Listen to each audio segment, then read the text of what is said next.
What's up, everyone? Welcome to a series called Reddit Sundays. Now, you might think it's not a Sunday. Today, we are going to be talking about bad movie takes. I really like the movie, but let's see what the almighty Reddit has to say about it. My boyfriend's take on obsession is triggering. We went to go see this movie with friends. During the movie, he made a couple of jokes that were funny at first, but got old. Lol. Didn't have to do him like that, but okay. About me being similar to this girl. Okay. Mind you, I can be dramatic, but I'm self aware. Anyways, at one point during the movie, he said, I can tell a man directed this. And I said, really? Why is that? This man, his take after watching the film was that it was made for men because men can relate to being scared of such extreme situations. Mind you, he completely missed the plot that Nikki's behavior was solely because of Bea's wish for essentially her lack of autonomy. Please help me out here. I'm trying not to judge him for his opinion. Haha. Is there anyone that can shed a light on what he might be trying to say? Because to me it's clear Nikki is the victim here. Yeah, it's pretty clear, but I don't think I don't think he's like trying to mean anything bad, but I just think he's kind of obvious about it, like man brain. Okay, let's check what the comments are saying. Your BF is being obtuse. You can tell him I said that.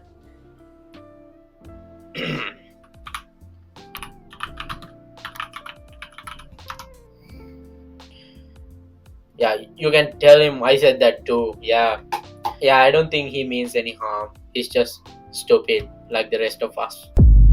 At what point in the Obsession movie is Bear in the wrong?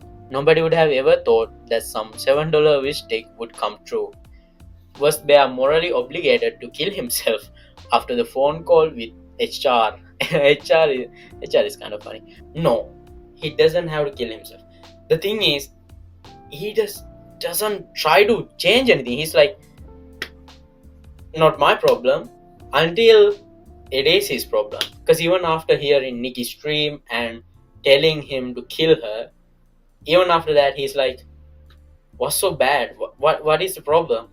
Like, it's not, he doesn't have to kill himself. I would never do it. He doesn't have to, but he doesn't try to change anything, like make things right. It's not that he has to kill himself. It's just that he doesn't try. He doesn't try to change anything, make anything right. He doesn't do anything. He doesn't like try at all. That's the problem. That's what make him a bad guy. Yeah, some people are probably like, oh, he should have just killed himself, but that's not the point. What makes him a bad guy is the fact that he didn't care about her. He just didn't try until all the shit went to hell. That's the problem. Obsession is the worst movie I have ever seen. Oh, okay. This movie was so hyped up, and I don't know why. Left the movie theater an hour into the movie because it was so insufferable, and he didn't even finish it. Bro, the last 20 minutes was pure cinema. It felt incredibly repetitive. The whole movie seemed to be the girl acting irrationally and psychotic, briefly snapping back to reality, then repeating the exact same cycle over and over. I kept waiting for the story to actually go somewhere, but it never really developed beyond that. It felt like there was much of a plot, just the same behavior repeated for the entire time. I just didn't see how this movie stood out. I also don't understand the praise for the acting. It was fine, but I didn't see anything noticeably better than the acting in most other movies. Uh, this is absolute rage bait. Bro, you left an hour into the movie and you're talking about like whole thing is repetitive, bruh. You don't understand, bro. Like you didn't watch it. If this is real, my guy, please go see a doctor. That's all I'm gonna say. 10 out of 2 rage bait. Yeah, bro, this is ultimate rage bait, bruh. All he put is, I have no clue on the hype. I left because the movie Insufferable. He never detailed why he hated it. Insufferable in. Okay, now we are getting nerdy stuff in there. 10 out of 10 out of 2 movie. Okay. Okay. I'm not gonna say anything. Oh my god. Possibly one of the worst takes of Obsession. So I ran into an article about the film Obsession and the headline immediately grabbed my attention. Obsession is the get out for white people. Ooh, hoo, hoo. That's a title. I was taken aback by this because I just saw Obsession and not one time did Get Out cross my mind. Yes, there's a scene at the table where Nikki repeatedly says, "No, no, no." I had to do it right. I just have to do it right. Nah, I'm not gonna do it. No, no, no, I'm not gonna do it. No, no, no. Like the famous line in the Get Out, but outside of that, I don't see the comparison. Yet this author made it a point to basically say Obsession is a complete ripoff. Oh, I don't know if he's been just or just not familiar with the cautionary tale of the monkey's paw orality. Basically, be careful what you wish for. But am I alone in thinking this was a horrible take on Obsession? I think this is just horseshit and they just wanted to grab some clicks with the title. Yeah, I'm gonna call it bullshit and just move on. Hot take, Obsession is overrated as fuck. Obsession is overrated as fuck. I went into the theater with zero spoilers and expected something insane because of all the hype. Finished it thinking that's it's decent, but nowhere near good as people make it out to be. I mean, I'm not gonna be like, oh, it's the greatest movie ever, man. Oh my god, you are so wrong. I'm not gonna be like that because, everyone has his takes. I don't think it's a movie that someone will go like, that's it. But, I mean, yeah, it's their own. Oh, I hated Obsession. Here's why. First off, I actually loved the concept of the movie. The acting was good and the cinematography, that one was great. Overall, it was shot really well considering the budget. But my main issue is that almost every character is unbelievably dumb and it completely ruined the movie. I understand that the main guy, Bear, is somewhat a bad person, especially after the scene where he knew the real Nikki was trapped and was basically being tortured. And he was still incredibly selfish because part of him enjoyed the attention and fine. But some of the decisions in this movie were very, very frustrating. Yeah, I think all of them was frustrating. Okay, he has pointed some things. One, why did he never think about using the one wish sooner? The store owner literally told him it was rare, and even after the insane phone call, he still didn't consider it. Okay, it's a valid question. What I think is that he wasn't thinking straight, right? He's so stressed, he don't know what to do.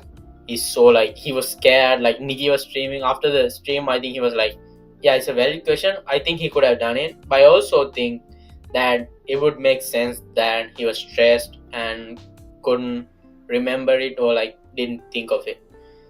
2. Why did nobody react to her behavior during the boys' night?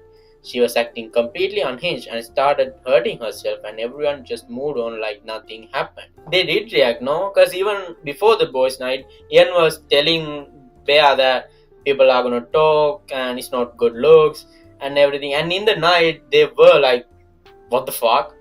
So I think they did react, and also there wasn't any days, right? After the accident, I think the next day was the finale. I actually liked the tape door scene, but nothing came from it. He never talked to anyone about it and it never develops. Yeah, I don't agree with this one because it was a great scene. Yeah, I liked it too. The scene was to show how much she was obsessed with him. So it served its purpose. It doesn't have to come up or develop into something. And obviously, he's not going to tell anyone. I mean, can you imagine? He was like, oh, Nikki's fine, man. I mean, she sometimes just tapes the door shut, but apart from that, it's cool. Yeah, I don't think this is a valid point. 4. How did Bear not tell anyone about the memorial she made for his cat or the fact that she literally cooked it? Sarah was right there and still nothing. Same thing. Everything was fine to him. Can you imagine? He's like, Nikki's fine, man. Oh, sometimes she just cooks my cat, but nothing much. Okay, 5. Why does nobody acknowledge how creepy her constant staring at Bea is? Again, I think they did kind of acknowledge it because they were like, "Oh, what kind of spell did you put on her, man?" Yeah, I think they acknowledged it enough. Why would they ever agree to miss Sarah after what happened at boys' night? After Nikki acknowledged that she's jealous of Sarah, that was painfully obvious. Well, the thing is, Bear is stupid as fuck, and he probably didn't think Nikki was gonna come through with a brick and go pow pow pow pow. After everything that happened, Bear still refused to properly explain things to anyone. And when he finally talks to Ian, he does the worst job imaginable. He doesn't show proof, doesn't explain that she killed Sarah, and somehow expect Ian to believe him. Then Ian gets $1 billion, still doesn't believe him, and immediately run to the house screaming, even after Bear warned him not to come. Okay, this is like half valid, half not. Because first off, I think Bear didn't want to tell anyone that Nikki killed Sarah, and the poor explanation thing. I mean, he was stressed as fuck. He just watched Nikki murder someone, so I think it's okay. Like it's not like a problem or anything. The other half, though, I do agree with him. Why would he run into Bear's house even after knowing that wish was true? I mean, he didn't tell him that she killed someone, but best believe if it was me, I would be gone. $1 billion, poof, you would never find me, bro. Out of everything in this, it's probably the most valid question, but I don't think it's enough to hate Obsession. So I have a mildly contraction take on Obsession. You're probably not gonna like it. Great movie, loved it. Third favorite movie of the year so far. Bear is not exactly a morally upstanding guy. He has a serious character flaws and makes terrible decisions during the movie. However, I did not read him as a literal incel, creep, loser, misogynist. I do not think he's actually the bad guy, and I don't think the movie is about how shy nice guys are actually evil for being attracted to women. First of all, he is the bad guy, but I don't think he's a misogynist or a creep. An incel, I don't think so either. I mean, a loser, maybe a bit of loser, but it's okay. And the movie is not about how shy nice guys are evil. The basic thing about the movie is be careful what you wish for. I mean, it does have like a big, like a deep meaning about sexual assault as well, I think. But the basic thing is be careful what you wish for. I don't know how you think it's about how shy nice guys are evil. He start off at like kind of bad. He throws his cat to the trash bin, and like from that he just becomes more of a piece of shit, and like more and more and more, and by the end he is actually the bad guy. Admit it, guys. Just admit it and move on. Okay, we had some interesting takes, some bad, some good, some valid, some straight up bullshit. Hope you guys enjoyed. Drop a comment, tell me what you guys want to see next. See you in the next one. Peace out. Don't forget to subscribe.